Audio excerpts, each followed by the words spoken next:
Hello. Well, I have two. This is like, there should be tracks attached to this.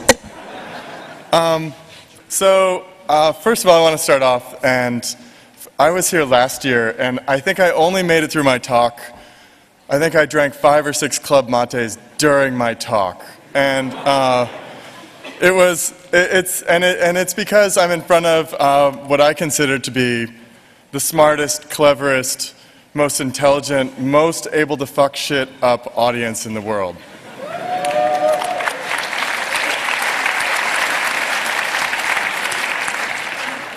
And I like you. So I'm going to be talking about prototyping stuff, and a little disclaimer. Mostly I'm making all this stuff up, so I don't propose to be any sort of expert on really anything, and so I'm sure some of the things I talk about, most of you are going to, or some of you, if not a lot of you, are going to know a lot about. Hopefully I can make it interesting enough that, that it's interesting. Okay, so right now we have a kind of interesting situation. When we want something, we generally buy it from some corporation that's manufacturing it. But it's just about time for something a little bit different.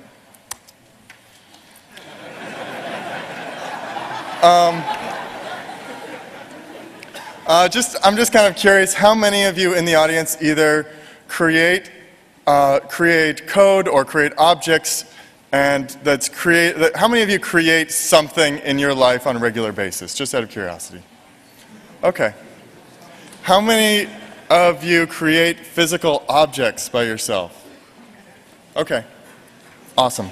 So this is a talk for you. So right now, let's say I want a clock. And the way it works is I go, I want a clock because I should really be on time for something. And so I'm going to do some shopping. For me, I like to shop on the internet. I go, okay, let me get it. I found this cool clock. I'm sure it's made by a Scandinavian. And I go and I try and find the coolest manufactured clock in the world, and I buy it. I actually don't own a clock, so. There's an alternative reality, though, that I'm kind of excited about. This is my friend Justin Day's binary clock. When we first started NYC Resistor, before it really existed, we would go out and drink. And we started talking about how cool it would be to have a binary clock. And Justin sort of held this together in his mind, and 6 months later was like, finally, I'm going to do it. And he pulled together in Arduino a bunch of LEDs and had all sorts of problems trying to figure out how to actually make it work. But finally it worked, and he made this binary clock, and really he's the only one who can read it. This is a little bit of a different experience than getting something from Scandinavia. When I was preparing this talk, I was thinking about, like, okay, what was the last thing I made? I made a robot for Robo Exotica. And then what was the last thing I bought from somebody who made it? To make that robot, I actually bought a Twitchy kit from Raphael, who creates an Arduino platform that's optimized for servos.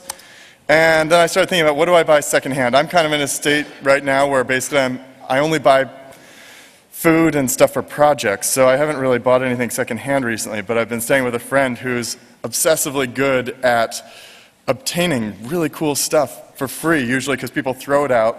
And a lot of us already do this in some way or another, whether it's through Craigslist or eBay, or maybe you make things and sell them on your own site, or you go to flea markets regularly.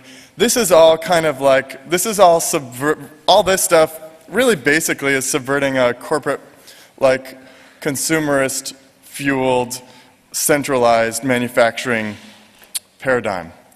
Okay, I won't say that again. But the idea is, like, instead of going from the center out, we're like going across.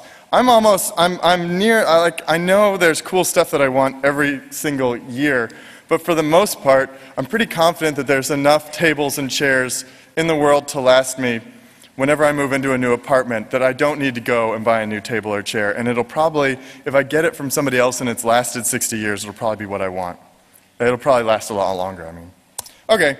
So I was thinking, like, what would it be like if we actually had to rapid prototype everything right away? And I started imagining, like, what would it be like if I was like on one of these shows where you're on an island and you have to make up everything, and I was thinking that would be pretty cool. You'd have to do the whole figure out the water thing. I would really probably enjoy that. And then I thought, well, what if instead of having to be on an island, we just did that anyway? And I really like this idea, and I think it would be really fun. So I don't know what I was thinking here. Okay. So, oh, I know what I was thinking. So,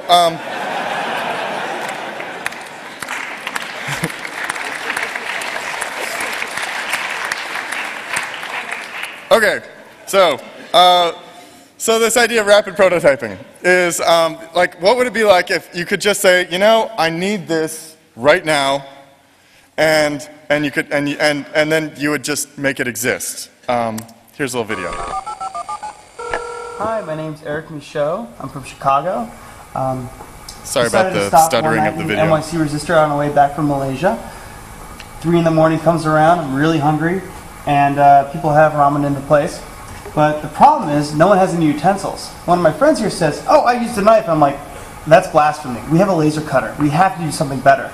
So my friend Adam and I over here decided to put together on CAD an actual fork.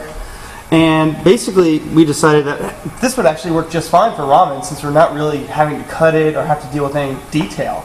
So we threw up a QCAD, brought it over to the laser etcher, and basically, by the end of 5 minutes, I had a really tasty cup of ramen and an actual working fork. How good is that? It's working great. Indeed.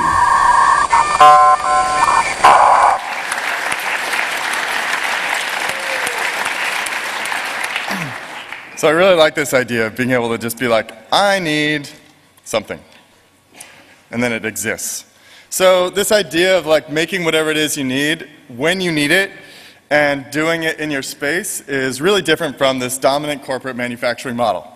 And it's also really different from another model which a lot of people talk about with this idea of Fab Labs. Fab Labs, for those of you who don't know, this is kind of popularized by the folks at MIT. And they make these little boxes that have all these all this fancy equipment in it, and then usually they send it to sort of underprivileged areas where they kind of hope that they get utilized, and sometimes they do. And it's a place where people would go to have something prototyped. And I really don't want these machines in boxes that people have to go to. I really want them like in people's living rooms or in people's hacker spaces or places where people go regularly and they're just there so that when you need something they exist.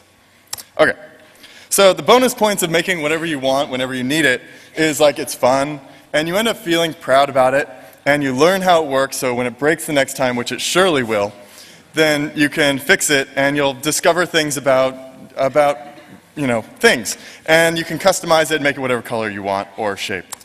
And the other bonus points is you could then sell it, or if you could put it on, you could share it with the internet, and people might make it, maybe, and if so, they might make it better when they do it. And it's interesting. A lot of people, when they think about this without having done it, they think, "Oh, I don't want to let my thing go. Somebody might copy me." But it turns out, if once you've done it and you've seen your idea out there on the internet and you've seen somebody else made it, it's like having, I mean, I'm sure it's not actually like having a baby, but it's really, it's this real sense of pride in seeing your thing out there in the world.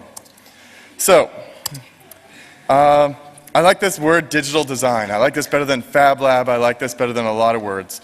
And in many ways, rapid prototyping, really, you can rapid prototype anything if you have a big enough hammer, I guess.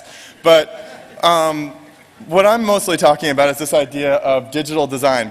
You imagine something in your head, you somehow transport it onto into a digital format, and then you make it. And then it's made for you, or you make it.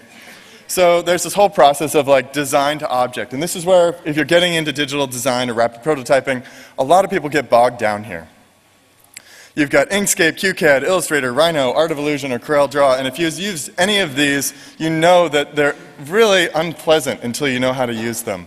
And strangely enough, no matter what you use, as soon as you are an expert at it, it's the absolutely best thing and all of the rest suck.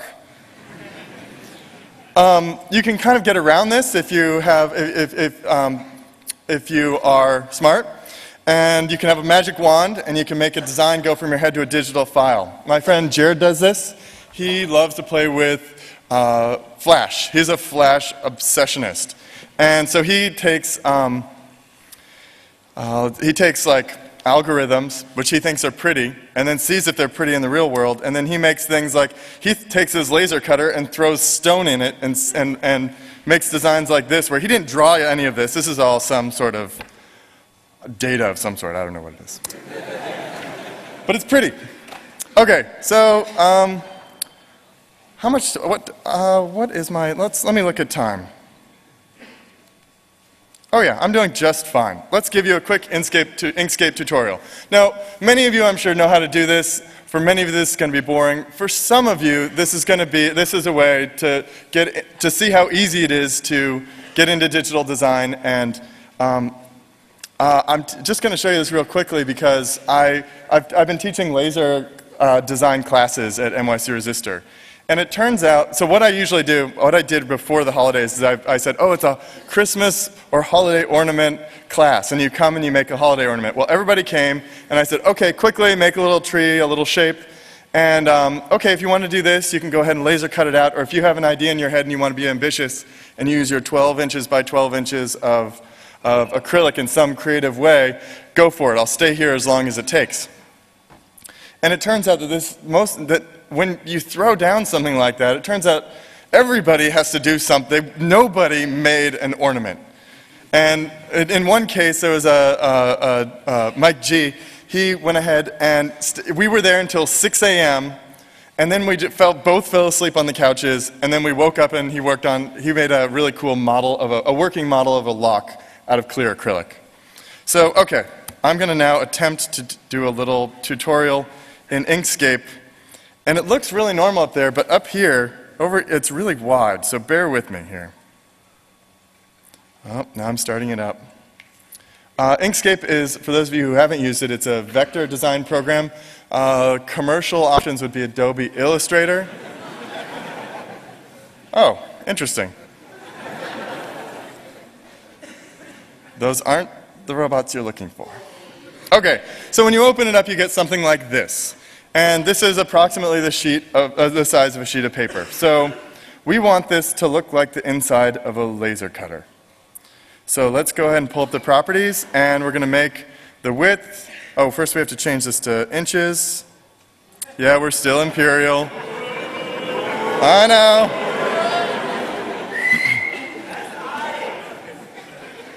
Thank you, whoever worked on this program and gave me that option. I appreciate that. I know. Okay, so I also want to go ahead and make a grid here, and you just do this by clicking New, and, sorry.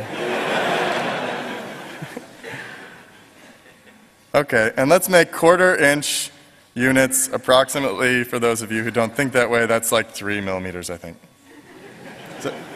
No, I'm wrong, that's like 6 millimeters, right? Yes. Okay, moving right along. Okay, here's my, my thing that's really too big for this size of, yeah. So here we go. Here's a grid, and I'm going to go ahead and use this little tool here. This is basically something, and it's nice when you go float over it, it says what it does. And I'm going to, let's see, we could do, there's this nice snap thing, and I like this snap thing. It's interesting, I spent about 2-3 weeks where all I did was go, all I did was this, and, oh, now I've done it. I sort of broke it. And, oh no, I just totally lost my train of thought, that's okay. Anyway, one of the things I've noticed is it's actually really hard to talk and design at the same time, so I'll try and wrap this up. I'm sure there's a 100% of you who could do better than this. Anyhow, okay, I've got a little friend here. Let's give him some eyes.